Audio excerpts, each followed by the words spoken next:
for the visually challenged. The following program was filmed on the park grounds and in the research library at Ulysses S. Grant National Historic Site. Scenery at the park includes historic buildings and fall foliage, as well as bookshelves, footage of park rangers, and photos of the late Dr. John Y. Simon. Interviews of various individuals were recorded remotely using Microsoft Teams. Interview scenery includes footage of women and men speaking from inside private homes or book-filled offices, as well as outside on grassy lawns. Sit back, relax, and enjoy the program. Text reads, Ulysses S. Grant National Historic Site presents a National Park Service production. John Y. Simon Day 2020.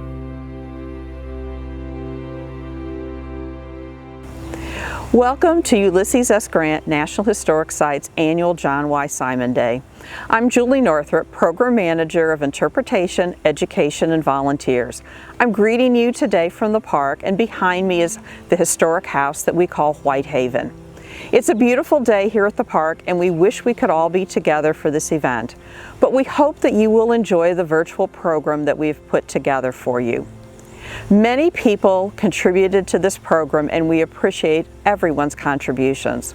I want to thank especially my staff, Nick and David in particular, for their creation and participation in this program. Now, the John Y. Simon Lecture Series is held to honor Dr. John Y. Simon, who was the editor of the Papers of Ulysses S. Grant, Professor of History at Southern Illinois University Carbondale, and Executive Director of the Ulysses S. Grant Association from 1962 until his death in 2008. He edited 31 annotated volumes of Grant's letters and papers. He also edited Julia Dent Grant's memoirs and was the author or editor of over 100 articles on the Civil War, Grant, Lincoln, and Illinois history. His scholarship on Grant has been indispensable to the Ulysses S. Grant National Historic Site. Harriet F. Simon donated her husband's extensive book collection to the park in March 2010, adding over 2,000 monographs to the park library. At this time, I would like to recognize and thank Harriet Simon for her ongoing support of Ulysses S. Grant National Historic Site. Hello all, and welcome to the first, possibly, hopefully, maybe, probably, only virtual John Y. Simon Day. I hope most of you have already become accustomed to these kind of virtual meetings. Now, ever since John died in 2008, the John Y. Simon Day was established and held right here at the Ulysses S. Grant National Historic Site from 2009 through 2020, with the exception of the October 2013 government shutdown. And this makes this event the 11th event here at the park. We are indebted to Julia Northrup and her capable staff for putting together this video that I think you will find enlightening and maybe something to laugh at too. There are a few jokes, I think, buried in the proceedings. So sit back, relax, and enjoy your 2020 John Y. Simon Day. Text reads, 11th Annual John Y. Simon Day, Ulysses S. Grant National Historic Site. Text reads, Whitehaven, Virtual Tour. Hi, welcome to Ulysses S. Grant National Historic Site. My name is David Newman. I'm one of the park rangers here with the National Park Service, and today I'll be your tour guide on our trip through President Grant's historic estate, Whitehaven. Whitehaven, which stands behind me today, was built between 1812 and 1816, making it one of the oldest known homes in St. Louis County today. But our story, as it relates to Ulysses S. Grant, really begins in 1843, when the young lieutenant graduated from West Point and made his way to St. Louis, where he was stationed at the nearby Jefferson Barracks. Military fort. When he arrived in St. Louis, Grant was quickly invited out to the childhood home of his West Point roommate Frederick Dent. When Grant arrived here on the property, he not only met the Dent family for the first time, but he was also introduced to his future wife, Julia Dent Grant. Julia then Grant. Shortly after meeting here on the estate, Ulysses and Julia began a courtship which would last nearly 4 months and conclude with a secret engagement to be married. This engagement, however, would prove to be a long one, as Grant was away fighting in the Mexican-American War for nearly 4 years. In 1848, however, Grant returned to St. Louis and married Julia here in her hometown. For the next several years, Grant spent quite a bit of time traveling with the military, but by 1854 had grown tired of life separated from his loved ones. And that same year, he resigned his commission and moved back to Whitehaven to live here on the farm full-time. 2-story frame house.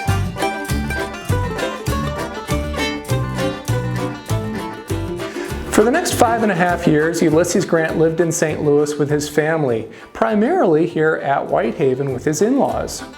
During this time, Grant worked a number of odd jobs, from collecting rent to selling firewood and even working as a farmhand right here on the estate. A job which, by the way, positioned Grant side by side with upwards of 20 enslaved African Americans owned by his father-in-law. Grant's exposure to slavery at Whitehaven undoubtedly affected his viewpoints on slavery and civil rights moving forward into his generalship and his work as 18th President of the United States. Enslaved laborers. When the Civil War broke out in 1861, Ulysses Grant was living in northern Illinois, but was quick to volunteer his services to the Union Army. Within a month, Grant was promoted from colonel to brigadier general, and over the next 3.5 years, Grant won more than a dozen major battles for the Union Army, eventually becoming the top commander in the U.S. military. As such, Grant was a famous man, and with this fame came all kinds of attention that Grant really didn't care for. Ultimately, Grant wanted to come back to Missouri and be a farmer again. He thought he might even raise horses. And in the years following the Civil War, Grant not only purchased this estate from his father-in-law, but throughout his presidency began upgrading the property in many ways that visitors will still see today. For instance, if you take the tour here at Whitehaven, one room you may notice is a small kitchen off the back of the house. This was designed by Grant in 1868. Additionally, Grant designed a large horse stable for the property, which now houses our park museum.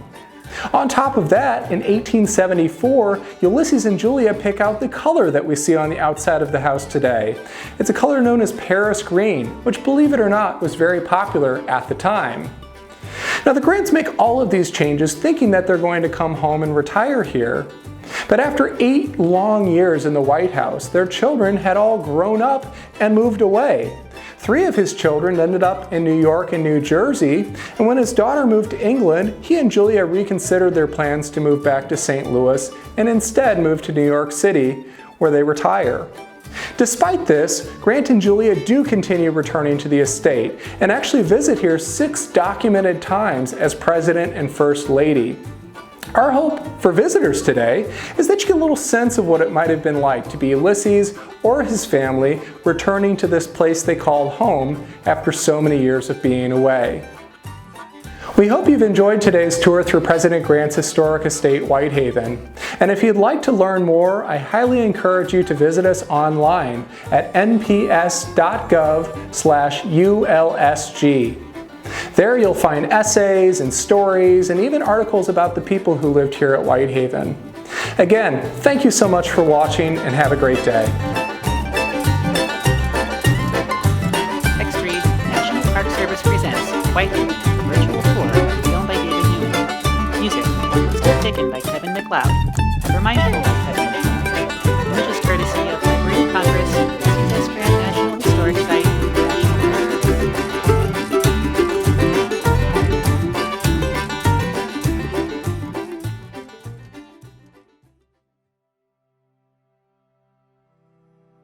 Text reads, 11th Annual John Y. Simon Day, Ulysses S. Grant National Historic Site. Text reads, how did you know John Y. Simon? In my case, I was very fortunate. I was a member of the history department, And we used to have what we called our presidential forum. And we would invite very famous historians, et cetera, to come in. And the one year I was in charge of it, and we did something on the Western Theater of the Civil War. And so one of the people we invited, in fact, was John Y. Simon. In fact, I've got it written down here. He gave a talk about the Union military effort in the West. Grant emerges. And you can just imagine that set the tone. He was the first speaker, and it was just wonderful. I think the first time I actually met him was in 1997. Of course, I had heard of him earlier when I started at the Grant site in the summer of 1995, but by 97, I had accepted the position as historian and was supposed to work on the Historic Resource Study Phase 2. So I wanted to go out and actually meet him when he was there in Carbondale. And so set up a meeting to go see him. And I had heard all kinds of stories about him.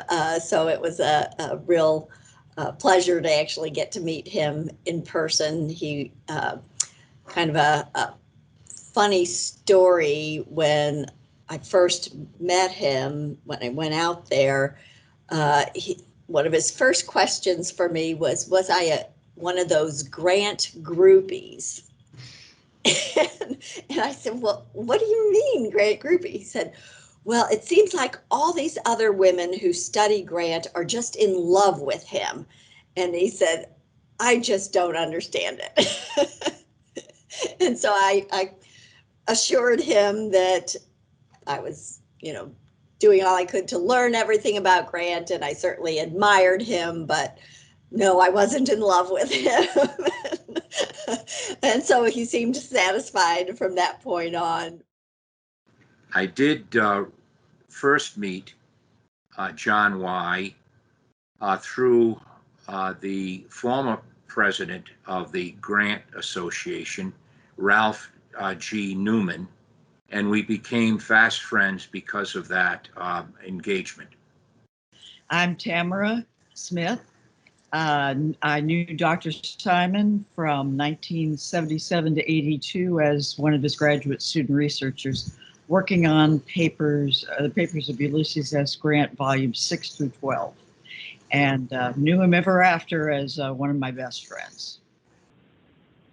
Well, I've been on the board of directors of the Ulysses S. Grant Association since the 70s. And as you know, we now also have the Ulysses S. Grant Presidential Library. And so that's where I met John Y. back in the day. I mean, that is the day, back in the 70s.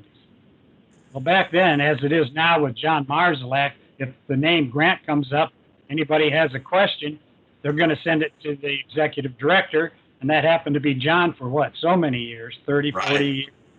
And so I was one of those that made a phone call. I was researching Ulysses S. Grant. I wanted to do a book of photographs on Grant way back then.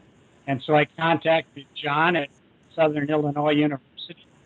And I just couldn't believe how receptive he was to this, a cold call, basically. And so I told him what I was going to do. And he was so excited. And from that point on, we became best friends. I can remember when I met John. John and I knew each other through correspondence for 7 or 8 years before we actually laid eyes on each other. Various jobs I had in the early 70s meant that I was searching through manuscript collections no one had ever heard of or hadn't looked at in a while.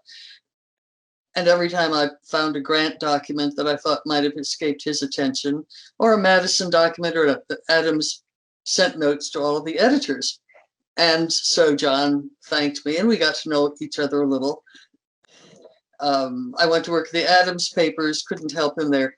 Then when I started the Burr papers, it was a new project. So again, we were searching libraries nobody had looked at for years. And by then, John and I had become friends. And before we even met, he suggested the design for the Aaron Burr papers Christmas card, which featured a drawing by me of Aaron Burr in a duel with Santa Claus. And so finally, in 1978, at the annual meeting of the Organization of American historians in New York City. I gave a cocktail party for any editor who had come to the convention, and I finally got to meet John and Harriet Simon. That was it. Well, I met him, I'm sure, at a ADE meeting, but I'm not sure which one it was. But John was very interested in the War Department papers, the project that I had started, trying to recover documents that seemed to have been lost, copies of which had been lost in the War Department fire in 1801. And so we were looking for 10 years of documents or 12 years of documents. And I thought we'd find 10,000 copies maybe on a really day I felt lucky, I'd say 12,000. I do remember saying we might find 15,000 one time. When I left that project to come down to the papers of George Washington, we were at 43,000 documents that we had found out in the countryside. Copies of letters from the War Office, copies of the letters to the War Office. And thank goodness for the copybooks that officers kept in those days, because otherwise there would be no record for that first 10 years at all.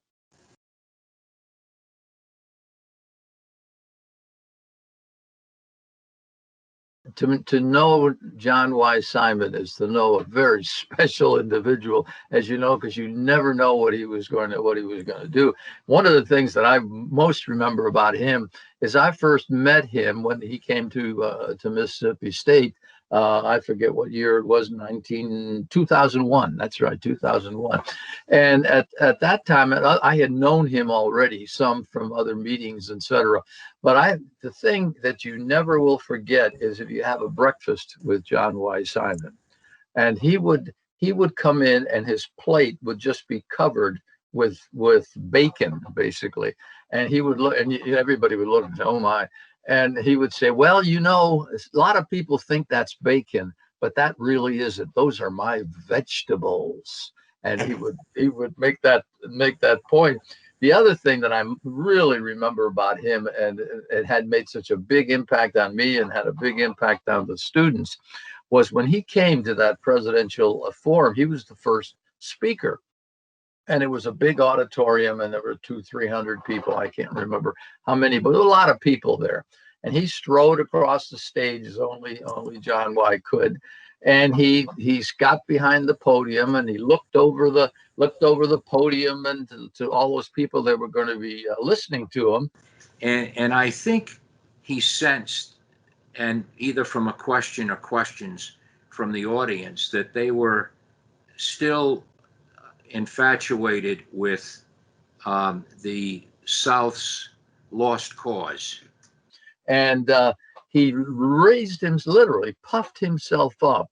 And he was a big man. And he puffed himself, looked across the podium at the students and said to them, "You lost the war. Get over it."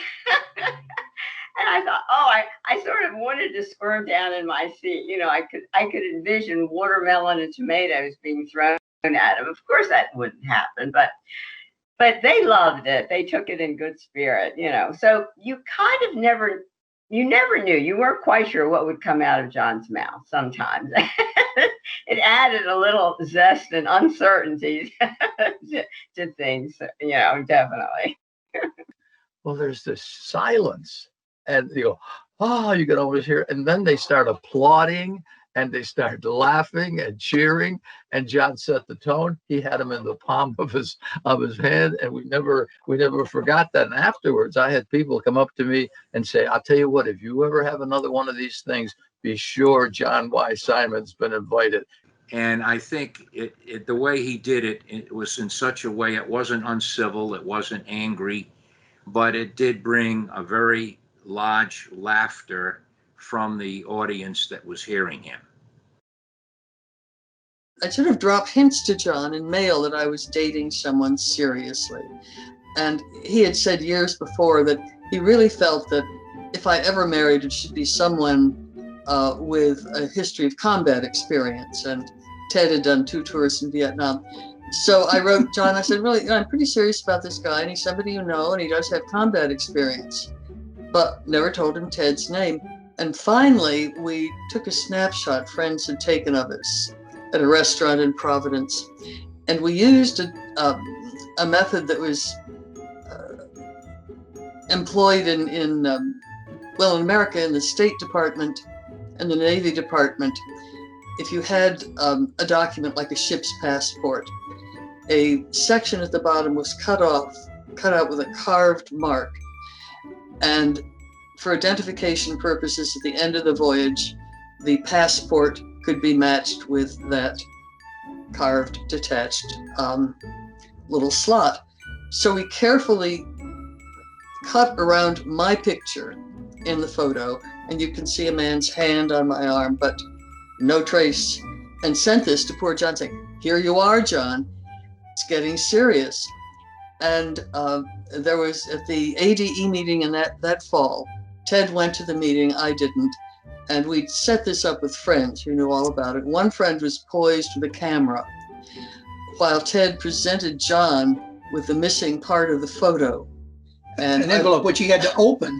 Right, and the card, inside there was a card, and then there was the picture of me. The fragment of the picture that fitted perfectly. And so we have sent you a photo of John, and John, in moments of astonishment, could drop his jaw to slightly below his navel. And it's a wonderful. They caught the picture just at exactly the right moment. So that was it. And John even came to our wedding in Elmira, New York. He did indeed. I like John because of his dry sense of humor, which I like to think I share that too. He's not into telling jokes. No, his jokes just kind of flow with whatever you happen to be talking about. So back then I lived in LA. We traveled to Michigan, and on the way we'd stop by and visit with John and Harry at least for a day, or they'd put us up for the night. And so one year we missed, and I'll never forget this little email I got. And he said, "Jim, I sat on the curb for days waiting for you. What happened to you and Carol?" So that's just John. Love that. When he would come to Tannen, D.C., where I was working as a Navy historian, we would gather up his son and sometimes Harriet Simon, and we'd go out to battlefields and have picnics on Bloody Angle and things like that. We would just sit there and just soak it in, not asking any questions. We'd already read everything about it. We just wanted to be there and enjoy the day. And that was an awful lot of fun.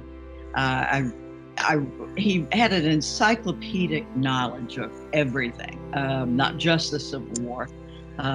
I remember playing racquetball with his wife one afternoon, coming to their house, and we worked on the New York Times crossword puzzle together, and we couldn't finish it. And he walked in and said, "What are you doing in my house?"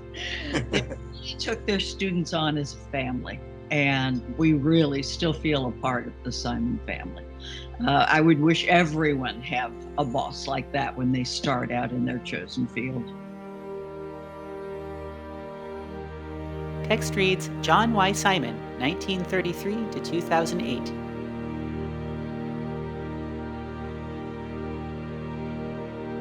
Text reads 11th Annual John Y. Simon Day, Ulysses S. Grant National Historic Site. John always had a close connection with the park. And although Whitehaven became the National Historic Site in 1989, operated by the National Park Service, there was no visitor center, which was a real handicap.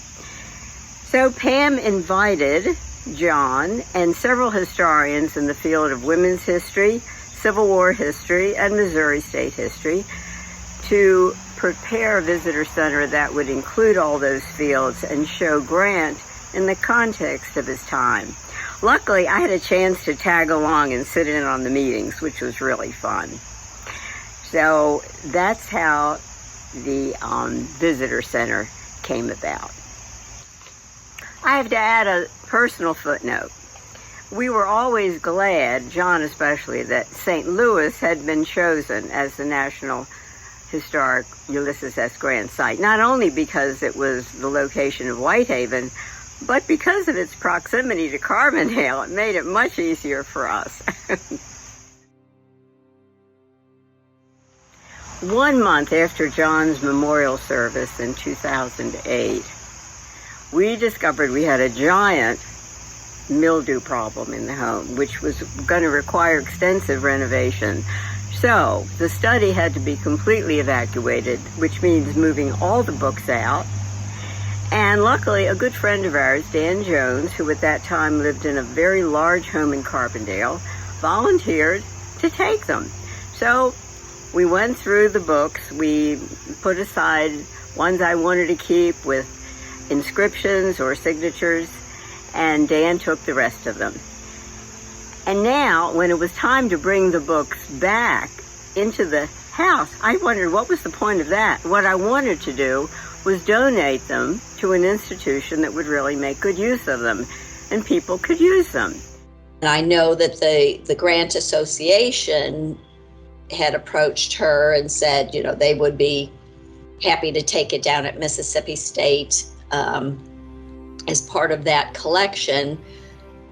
But she felt that they already had a lot of that same, you know, especially of the monographs. And so she didn't know that it was necessary for them to have that. And so she contacted me, and I don't remember if she offered or if I kind of said, well, you know, we would love to have that collection here. When I talked to Pam Sanfilippo about this, she was thrilled. And she wanted all of John's books, the whole library. So Pam and her son came down one day at Dan's house and they loaded up the books in the van she had rented. Then later she had to make one extra trip for just a few books that managed to pop up. You know how these things are. There are always a few more books. And then I remember, I think we made several trips out there with a van to go pick up all of the books that were in boxes and bring them back and begin the process of cataloging them. And it turned out to be the perfect place for John's library, because not only can users use them in person right there, but they are now online and everyone can have access to them in that way. As part of the Grant lecture, we opened up the library for people to come down and see the collection and unveiled the plaque identifying that this was the John Y. Simon collection. We couldn't actually name the whole library after Dr. Simon. Initially looked into that, but apparently it takes an act of Congress to do that. But we did make sure that the collection was there, and we had the plaque, and I think it was just great to be able to share that with everyone and know that Harriet felt that it was in a good place and that we would take care of it. People gather in a library. Text reads 11th Annual John Y. Simon Day, Ulysses S. Grant National Historic Site. Rangers seated in library. At each John Y. Simon Day program, we invite a guest speaker to present a talk in our theater on some aspect of Ulysses S. Grant. Today, the presentation will take place in the Parks Library, where I am now seated. Surrounding me is just a small part of the John Y. Simon collection of books that was graciously donated to us by Harriet Simon. Our speaker today is one of our own, Nick Sacco, Park Ranger at Ulysses S. Grant National Historic Site. Nick holds a master's degree in history with a concentration in public history from Indiana University, Purdue University, Indianapolis. He's written numerous journal articles, digital essays, and book reviews for a range of publications, including Indiana Magazine of History, the Civil War Monitor, American Association of State and Local History, and the Society for U.S. Intellectual History. In September of 2019, his article about Ulysses S. Grant's relationship with slavery was published in the Journal of the Civil War Era. Today, Nick will share with us some of his research on Grant and slavery. Hello there, this is Nick Sacco, Park Ranger at Ulysses S. Grant National Historic Site in St. Louis, Missouri. And on behalf of the park, I'd like to thank you for participating in the annual John Y. Simon Day presented to you virtually for the year 2020. I'm sitting inside the John Y. Simon collection here at the park. When Dr. Simon passed away in 2008, his widow, Harriet Simon, generously donated more than 1,500 books from Dr. Simon's collection to the park. So some of those books are behind me here in this video, but this collection is open for the public to come and do research. We also have various collections of court records, property records, and other various documents connected to General Grant's life here in St. Louis as part of the John Y. Simon collection as well. It's my honor this year to present the keynote speech, and today I would like to present to you some of my findings, research, and thoughts on Ulysses S. Grant's relationship with slavery. This is a topic that has been discussed both through print and various Grant biographies, and recently with the three-part documentary presented on the History Channel about Ulysses S. Grant. But I feel like there's still more to the story. And as an interpreter here who regularly talks about Grant's relationship with slavery while living in St. Louis, over the past couple years, I've taken it on to do my own research on this topic. And in September of 2019, I got a journal article published with the Journal of the Civil War Era on this very topic in the September 2019 issue of the Journal of Civil War Era. So this is a bit of a summarization of some of my findings and my interpretations of Ulysses S. Grant and slavery. Two-story frame house. Now, as mentioned, I work at Ulysses S. Grant National Historic Site in St. Louis, and we interpret and preserve that green house on the picture here. That is the Whitehaven Estate. Whitehaven was the childhood home of Ulysses S. Grant's wife, Julia. Grant met Julia in St. Louis while stationed with the U.S. Army at Jefferson Barracks. Ulysses and Julia first met at Whitehaven in February of 1844. They fell in love at this house, began their relationship, and 10 years later in 1854, Grant, growing increasingly frustrated with life in the U.S. Army, will resign, and he comes back to Whitehaven, and he'll live on this property for 5 years, farming a range of fruit, vegetable, oat, and grain crops here for 5 years in the years right before the Civil War. And this property was also a plantation in the years before the Civil War. The Dent family owned upwards of 30 enslaved African Americans who did most of the work on this property in the years before the Civil War. Portrait of Ulysses S. Grant. Now, there are a few basic facts that we understand about Ulysses S. Grant and his relationship with slavery while living here in St. Louis. As mentioned, the Grants lived on this property together from 1854 to 1859, and upwards of 30 enslaved African Americans lived on this property and worked on this property. That number fluctuates over time, but in the 1850 census, Julia's father, Frederick Dent, is listed as owning 30 enslaved laborers. Grant himself owned one enslaved man by the name of William Jones. We're not 100% sure when Grant obtained William Jones, but we do know that in March of 1859, Grant went down to the St. Louis courthouse, which is today the old courthouse across the street from the Gateway Arch, and Grant signed a manumission paper freeing William Jones. Finally, what's very difficult about interpreting Grant's relationship with slavery is that there are no existing papers beyond this one manumission paper to really tell us about Grant's personal feelings on slavery. There's only about a dozen letters from the 1850s from Grant's time in St. Louis, and none of them go too in depth in terms of how Grant felt about slavery prior to the Civil War. Grant never talks about William Jones again beyond this manumission paper, never mentions him in any other letters, and he doesn't mention William Jones in his personal memoirs. So in the absence of written evidence indicating Grant's views, to a certain extent, we have to examine Grant's actions and look at some of his other actions here in St. Louis to help kind of fill in the blanks when it comes to Grant's views in relationship with slavery. Personal memoirs of Ulysses S. Grant. Now, there were a number of contemporaries who spoke about Grant's relationship with slavery and spoke on that topic after Grant died in 1885.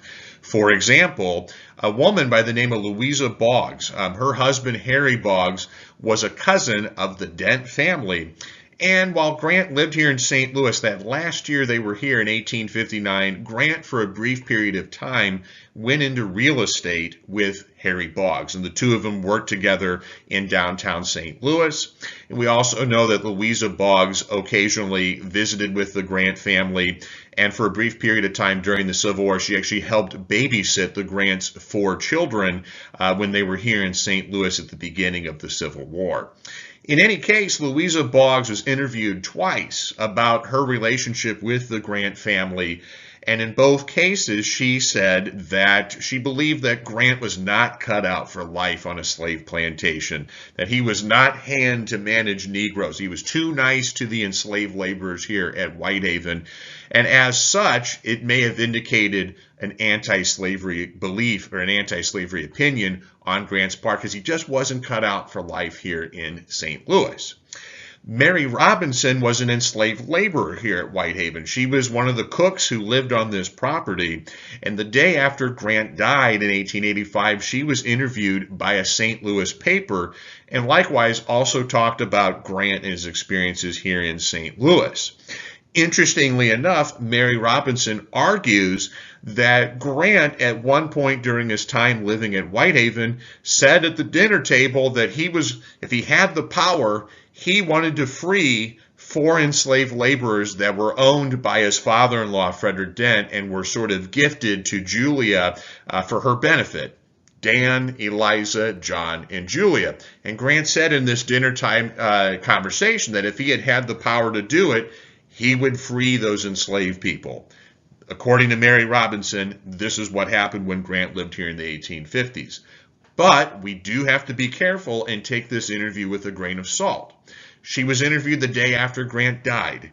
It's highly unlikely that a newspaper article or interview critical of Grant's relationship with slavery is going to be posted the day after he died.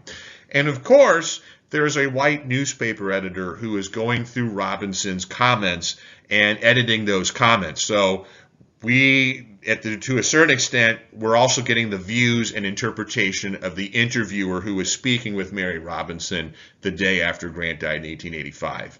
And of course, Grant himself does speak about the institution of slavery more broadly in his personal memoirs, and he takes a very strong anti-slavery perspective, and at one point in the memoirs argues that slavery was sort of at war with Western civilization and at war with the world, and it was sort of at one day it was doomed to be extinct from the United States. So reading the personal memoirs, you wouldn't know about Grant's relationship with slavery, but almost get the impression that Grant had always been opposed to slavery. Ulysses S. Grant, seated. Now, historians have tried to interpret Grant's views on slavery. We have a few examples on this PowerPoint slide. For example, H.W. Brands in 2012 argued that, quote, Grant didn't believe in the institution of slavery. He eventually purchased a slave of his own because he couldn't find other help. But he never got over the queasiness he felt from the ownership of another human. Joan Waugh, in 2009, in her biography of Grant, argued that, quote, Grant nursed a contempt for slavery. He was a Northerner alone and silenced in the world of slaveholders, but he had closely observed the habits of Southern white families in his part of Missouri. Gene Edward Smith argues that Grant was ambivalent about slavery, unsure what to do about it and unsure how to feel about it. More recently, Ron Chernow, in his 2017 book, argued that Grant held views against slavery, although he was concerned about the abolitionist movement, which is true. And then finally, on kind of the more extreme interpretation, G.L. Coram, in a recent book about the Underground Railroad in Southwest Ohio, argues and suggests that Grant may have helped out in the Underground Railroad in Southwest Ohio because his parents were strongly anti-slavery, and he never spoke out against slavery in the years before the Civil War. A rather dubious and uncertain claim. Two-story frame house.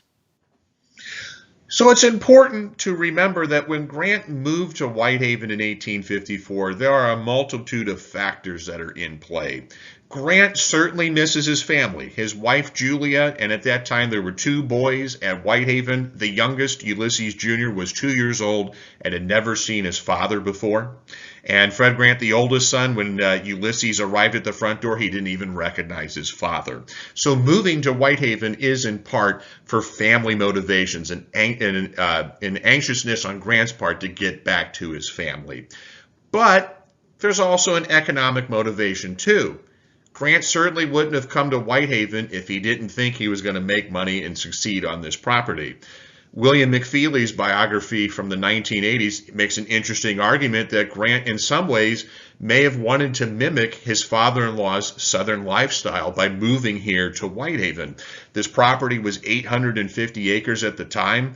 Frederick Dent was very much a fan of the Southern lifestyle, being a slaveholder, and Grant certainly had other options on the table. His father, Jesse, offered for the Grants to go to Galena, Illinois and work at the leather goods store in Galena, but Ulysses, interestingly enough, turns that down so he can gain independence and work as an independent farmer at Whitehaven. So I just want to point out that it is important to keep in mind that Grant is willing to move on a slave plantation, and he thinks he can make money here on the property. So that definitely needs to be considered when thinking about Grant's views on slavery before the Civil War. Now in 1855, the year after Grant had moved to Whitehaven, there's a very interesting episode that's actually chronicled in Volume 1 of the Papers of Ulysses S. Grant, edited by the late John Y. Simon. If you look towards the back of the book, there's a note that Grant participated in an estate sale in 1855. A neighbor of the Dent and Grant families was a man named Richard Wells. Richard Wells passed away in 1855, and upon his passing, there were some questions about some of his property and who it was going to and how much it was worth. As a part of this process, there were 3 enslaved laborers that were owned by Richard Wells. Wells's widow, Martha Wells, wanted to keep these enslaved people on her property, and she requested that St. Louis County hire appraisers to come out and put a value on these enslaved laborers. Of the 3 appraisers that were hired by St. Louis County included one Ulysses S. Grant. So Grant and these 2 other men went to the Wells property. They looked at these 3 enslaved laborers, and they put a monetary value on their bodies. So these 3 enslaved laborers included Bill, who was 26 years old and was valued by the appraisers at $825. Augustine, who was an 18-year-old enslaved man, also valued at $825. And then finally Amanda, who was a 13-year-old girl, valued at $600. In the end, Bill, the 26-year-old, was awarded to Martha Wells, but the 2 other enslaved people that were part of this process ended up being sold at the St. Louis courthouse.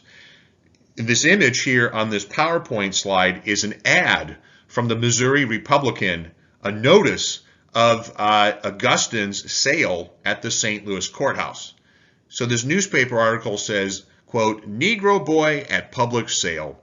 On Thursday next, the 14th instant, between the hours of 10 and 5 o'clock, I will sell at the north front of the courthouse in St. Louis a fine Negro boy named Augustine, about 19 years of age, belonging to the estate of Richard Wells, deceased. Terms of sale, cash. William M. Music, executor." In the end, Augustine was sold for $800 at the St. Louis courthouse. Again, it's worth thinking about Grant's complicity and participation in this event and his willingness to appraise the value of enslaved laborers on another man's property while living here at Whitehaven in the 1850s. Now, the same year that Ulysses S. Grant moved to St. Louis, Congress passed and President Franklin Pierce passed the Kansas-Nebraska Act. And this act was very controversial because it opened up the possibility of slavery expanding to new territories that had been previously closed to slavery through the Missouri Compromise. If we look at this map here, we can see the Nebraska Territory and Kansas Territory. And essentially, rather than Congress stating whether or not slavery was going to be accepted in these territories, the concept of popular sovereignty introduced the idea that settlers in Nebraska and Kansas they themselves would determine whether or not these territories would allow for slavery. This is going to create a new partisan divide in national politics, including the creation of the Republican Party. Republicans like Abraham Lincoln are outraged. They believe that the Missouri Compromise was a way to limit slavery's westward expansion, and they are outraged at the idea of territories previously closed to slavery in Kansas and Nebraska now could possibly see slavery introduced into these areas here. And likewise, Utah and New Mexico territory through previous legislation possibly seeing the expansion of slavery in these territories as well. So the major political parties in 1854 were the Whig and Democrat parties. When we can see, if we kind of break it up into four quadrants, we can see that slavery is not the main dividing line of partisan politics in 1854. Other issues like internal improvements and government funding for expansion of railroads, taxes through tariffs, these were the major issues in the 1850s. So we can see on the Whig Party that there were anti-slavery Whigs like Charles Sumner, but also pro-slavery Whigs like Alexander Stephens, future Vice President of the Confederacy, united together in one party. Likewise, there were anti-slavery Democrats like Salmon Chase, who later becomes President Lincoln's Treasury Secretary and head of the Supreme Court during the end of the Civil War, and also pro-slavery Democrats like Jefferson Davis and John C. Breckinridge. So we can see that this uneasy tension where anti-slavery and pro-slavery elements exist in both political parties. 3 white men in suits. However, with the Kansas-Nebraska Act being passed in 1854 and the creation of the Republican Party soon thereafter, we see a change in the presidential election of 1856 and new dividing lines. So we see James Buchanan run as the Democrat nominee, running on the platform of popular sovereignty, the belief that the settlers of the given territory should themselves determine whether or not slavery would be allowed. We see John C. Fremont rise as the first political candidate for the Republican Party for president, and he campaigns on the belief that slavery's westward expansion should be stopped. They're not calling for the end of slavery in states where it already exists. They're just simply calling to put a line in the sand and to stop slavery's westward expansion. And then finally, there was a third-party candidate with Millard Fillmore, former president, and he's going to run under the Know Nothing banner on a campaign of basically anti-immigrant legislation, proposing that naturalized citizens would have to live in the United States for 21 years instead of 5 years before they become U.S. citizens. And the Know Nothings did not have a strong preference one way or the other on slavery. They basically wanted to punt on the issue. But it's important to point out that here in Missouri, the Republican Party did not have any support really at all. There was no functioning Republican Party within the state, and disaffected Whigs in Missouri, rather than joining the Republican Party, are instead going to go and support the Know Nothing Party and support Millard Fillmore. That is especially the case here in St. Louis, where a large percentage of German and Irish immigrants are making their way to St. Louis, and in many cases getting government jobs and working for St. Louis in the 1850s. So, Ulysses S. Grant, given the choice here, if he strongly opposed slavery, here's an opportunity for him in 1856 to vote for an anti-slavery candidate. What did Grant do in the presidential election of 1856? Grant at ballot box. Well, in the end, Grant voted for James Buchanan. Interestingly enough, Grant is very concerned about the rise of the Republican Party. He's very concerned that agitation over slavery, specifically stopping slavery's westward expansion, could possibly lead to disunion, and Grant instead views James Buchanan as the most nationally appealing candidate. This is very interesting to point out, though, because Grant is at odds with someone like an Abraham Lincoln, who certainly believed that the Republican platform would not lead to disunion in 1856. I like this political cartoon that's listed here because this was intended actually as a slam on Grant. This political cartoon was created during Grant's re-election campaign in 1872, but the argument here was that Grant couldn't be trusted to protect African American civil rights because in 1856 he had voted for Buchanan to become president. So we can see Grant kind of in his hardscrabble farmer's outfit here in St. Louis. He's casting his ballot with election judges sitting at the table. But interestingly, we see behind Grant, there's an ox cart with firewood. So Grant's going to sell firewood. And there is what appears to be an enslaved African American sitting on top of the ox cart. So making this connection that Grant had been a former slaveholder and should thus therefore not be trustworthy when it comes to protecting African American civil rights. And at the top corner here, it says, vote for Buchanan and extension of slavery. Grant himself, later on in his personal memoirs, tried to justify his vote for Buchanan in 1856. Here is what Grant said in his personal memoirs. He said, quote, "The Republican Party was regarded in the South and the border states not only as opposed to the extension of slavery, but as favoring the compulsory abolition of the institution without compensation to the owners. Many educated and otherwise sensible persons appeared to believe that emancipation meant social equality. It was evident to my mind that the election of a Republican president in 1856 meant the secession of all the slave states and rebellion. I therefore voted for James Buchanan for president." Very interesting comments for Grant, and he goes on to later admit that had he been eligible to vote in 1860, and Grant was not able to do so because the Grants had moved to Galena, Illinois in early 1860, and Grant had not lived in Galena long enough to be an eligible Illinois voter. But Grant recalls in his memoirs that had he been able to do so, he would have voted for Stephen Douglas, the Northern Democrat, for president, and not Abraham Lincoln. Very interesting. Now, during Grant's time at Whitehaven, he did construct a log cabin called Hardscrabble. Here's a picture of Hardscrabble to the left. The log cabin still stands today across the street from us at another property called Grant's Farm. Grant took about a year and a half to build the Hardscrabble log cabin, anxious to find his independence and to be closer to the 80 acres of property he was working on here at Whitehaven. But it is important to point out that Grant alone did not build the log cabin, and it's worth mentioning that some of the enslaved laborers here at Whitehaven did help with the construction of Whitehaven, particularly the raising of the log cabin in 1856. This experiment and this living at Hardscrabble only lasted for 3 months, the last 3 months of 1856, however, because Julia's mother, Grant's mother-in-law, Ellen Dent, passed away in January of 1857. After Ellen passed away, the Grants moved back to Whitehaven, but importantly, Frederick Dent asked Ulysses Grant to take overall management of the entire property. So whereas Grant was largely focused on supporting himself and his family alone from 1854 to 1856, starting in 1857, Grant is managing the entire Whitehaven property and all the enslaved laborers here on his father-in-law's behalf.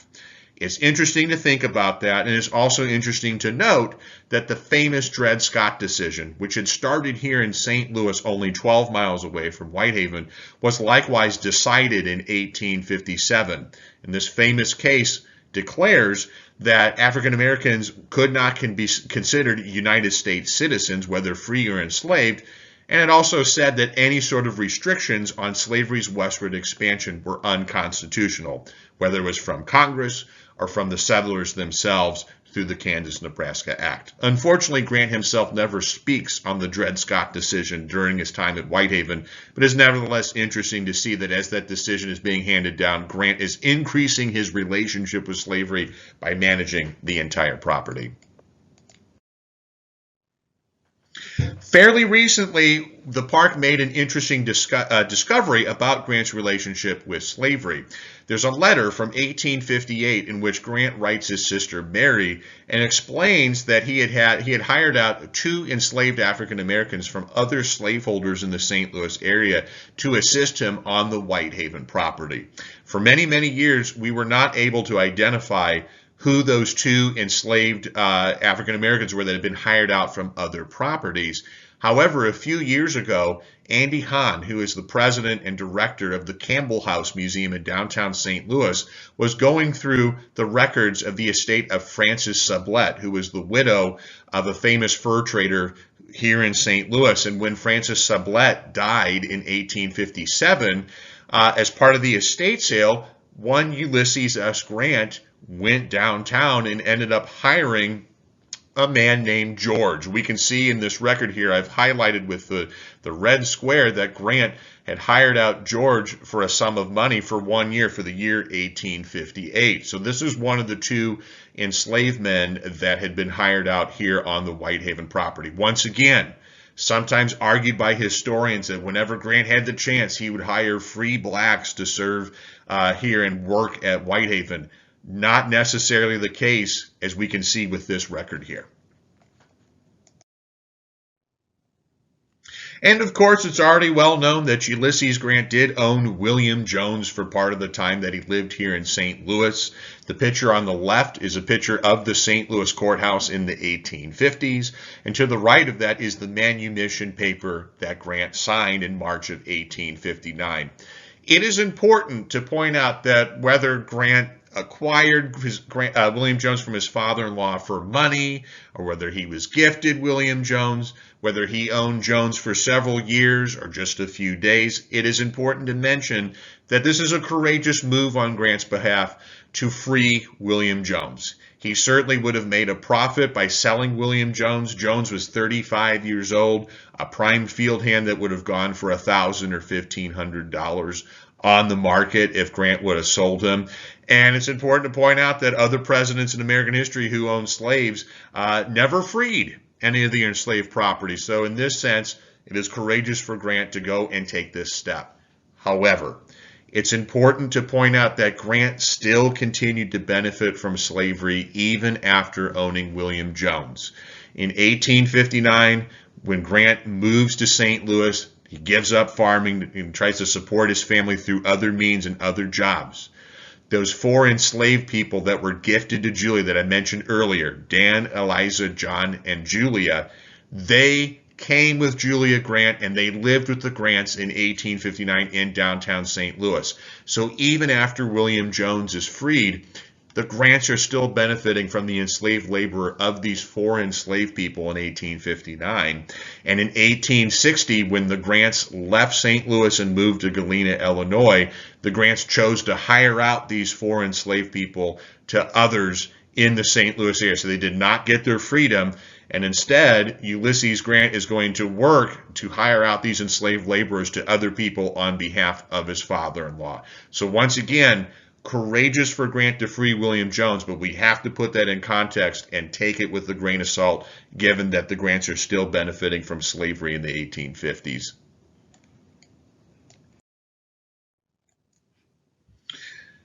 Sometimes people ask what happened to William Jones. The short answer is that we don't know.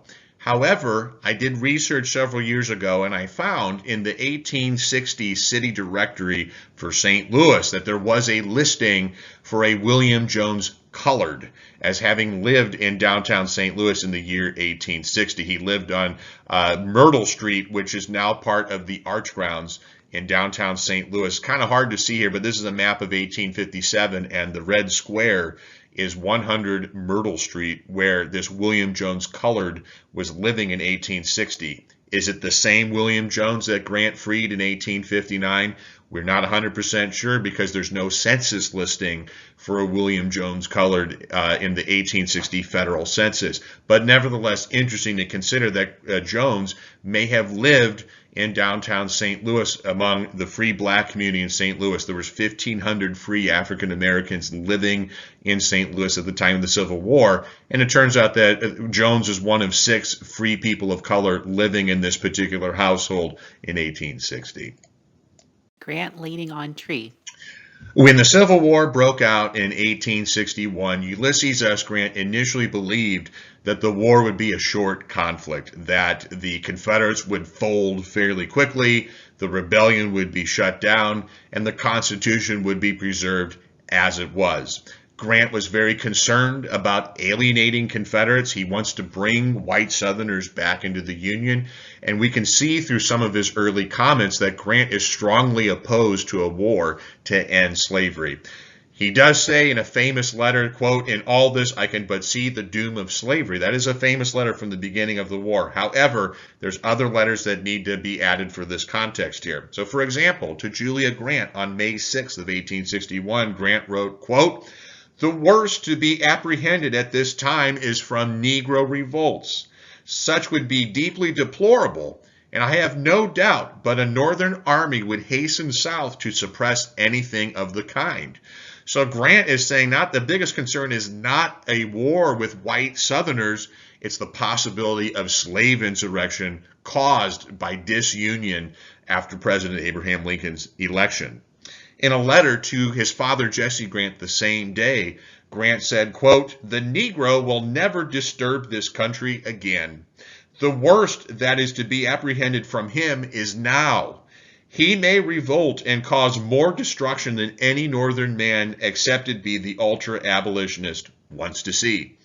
A Northern army may be required in the next 90 days to go south to suppress a Negro insurrection. As much as the South have vilified the North, they would go on such a mission and with the purest of motives." So Grant is saying that Northerners don't want to touch slavery in the South, and the Union Army would gladly go down to the Confederate States and demonstrate their support for maintaining slavery by working to shut down any potential slave insurrections. So these are comments not of somebody who sees the war as an opportunity to end slavery, but is anxious to maintain the Constitution as it is, very reflective of the mentality of a Northern Democrat when the Civil War breaks out in 1861. Civil War battle scene. It is safe to say, though, that Ulysses S. Grant evolves on his views and attitudes towards slavery during the Civil War. I would contend that a major turning point for Grant is the Battle of Shiloh in April 1862. At that time, Shiloh was the bloodiest battle of the Civil War. There were upwards of 25,000 casualties over 2 days of fighting, more casualties than all previous U.S. wars combined. Grant recalls in his personal memoirs later on in life that for him, Shiloh demonstrated to Grant that Confederates were not going to give up for anything. The time for reconciliation and reunion had passed, and Confederates would stop at nothing to leave the United States. Grant starts to see slavery, the end of slavery and emancipation, as a possible war measure. He observes that African Americans are aiding the Confederate war effort by cooking, digging earthworks, providing labor in the camps to enable the white men to fight on the front lines of the Confederate military. Grant sees that African Americans are anxious to fight for their freedom and provide intelligence and reconnaissance to the United States military. So Grant starts to come around and believe that slavery could possibly be used, the end of slavery could be used to aid the Union war effort as the Civil War progresses. White male in suit. When President Abraham Lincoln issues his famous Emancipation Proclamation in January of 1863, the Emancipation Proclamation calls for the end of slavery in the Confederate States and is essentially contingent upon the Union Army going into the South and acting as an army of liberation, going in and conquering territories in the South and then enabling African Americans to run away to freedom. And we'll also see upwards of 180,000 African American men enlist in the United States Army and serve as United States colored troops during the last 2 years of the American Civil War. Grant had thoughts on these changes during this time. After the Battle of Vicksburg in the summer of 1863, Grant wrote to President Lincoln and stated the following. He said, quote, "I have given the subject of arming the Negro my hearty support. By arming the Negro, we have added a powerful ally. They will make good soldiers, and taking them from the enemy weakens him in the same proportion they strengthen us." Grant also was very open about his previous opinions on slavery in a letter to Elihu Washburn, who was the representative in Congress from Galena and a personal friend of President Lincoln. Grant said to Congressman Washburn that, quote, "What Vice President Alexander Stephens acknowledges as the cornerstone of the Confederacy, slavery, is already knocked out. I never was an abolitionist, not even what could be called anti-slavery." So here Grant admits to Washburn in August of 1863 that he had not even been anti-slavery prior to the Civil War, but that now he saw the necessity of ending slavery, and he supported the idea of African American men serving in the United States Army. African American men at ballot box. So in the end, I would argue that what makes Ulysses S. Grant unique when it comes to the question of slavery is that there's an evolution in his thinking. It is not that Grant always held an aversion to slavery. It's that during the Civil War, the impression made to him by African Americans who were fighting for their freedom, who were going to serve the United States military during the Civil War, is going to make a huge impression on Grant. As Brooke Simpson famously argues, for Grant, it became about the color of one's uniform and not the color of their skin. So Grant becomes a huge proponent of black soldiers. He supports black enlistment. He ends prisoner of war exchanges with the Confederate military because African Americans were not being considered prisoners of war and were oftentimes being sold back into slavery or outright executed by Confederate forces. And later on, after the Civil War, Grant will support the goals of the Republican Party during Reconstruction, supporting the 15th Amendment, ending racial discrimination at the polls. He will also support a series of enforcement acts to shut down terrorist groups like the Ku Klux Klan, the White League, and the Red Shirts. And he argues in 1872, Grant says, quote, "My oft expressed desire is that all citizens, white or black, native or foreign born, may be left free in all parts of our common country to vote, speak, and act in obedience to law without ostracism on account of his views, color, or nativity." So that somewhat long sentence summarizes Grant's belief that all people should be treated equally under the law, and that with the end of slavery, all free citizens should have the equal rights to citizenship, and at least for men, the right to vote during Reconstruction. To conclude this presentation, I would like to leave you with some thoughts from Frederick Douglass. Frederick Douglass viewed Ulysses S. Grant not just as a military leader for the country, but as a moral leader for the country, largely because of his legacy during Reconstruction and his role as president in promoting citizenship and voting rights for African Americans. In his final autobiography, written after Ulysses Grant had passed away, Frederick Douglass said the following about Grant, quote, "Ulysses S. Grant's pragmatism was made all the more conspicuous and striking in contrast with his West Point education and his former political associations.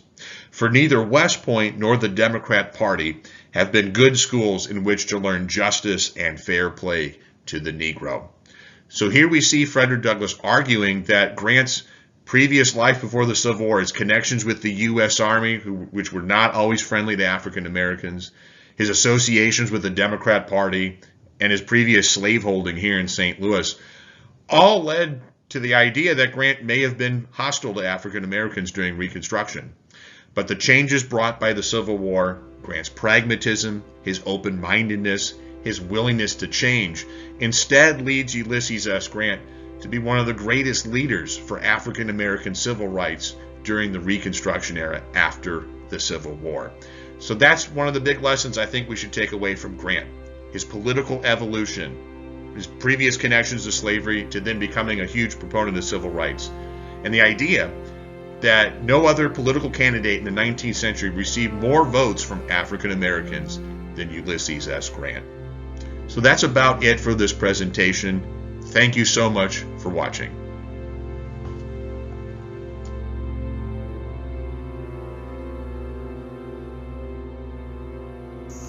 I hope you enjoyed the video as much as I did. It's amazing what a great job everyone here did with a virtual program. We're especially indebted to Julia Northrup, who's Interpretation, Education, and Volunteer Program Manager, for arranging and coordinating everything. Also to Park Ranger Nick Sacco for his excellent talk on Grant and slavery. And to Park Ranger David Newman for preparing and editing the video, and to both Nick and David for their technological expertise. Also to the participants who spoke about their relationship with John during the years. And also finally to other staff members, to Superintendent Tucker Blythe and the National Park Service for their support. So I'll say goodbye for now, and we hope to see you next year at what we hope is an in-person presentation. Good being with you. Goodbye. Text reads, thank you for watching.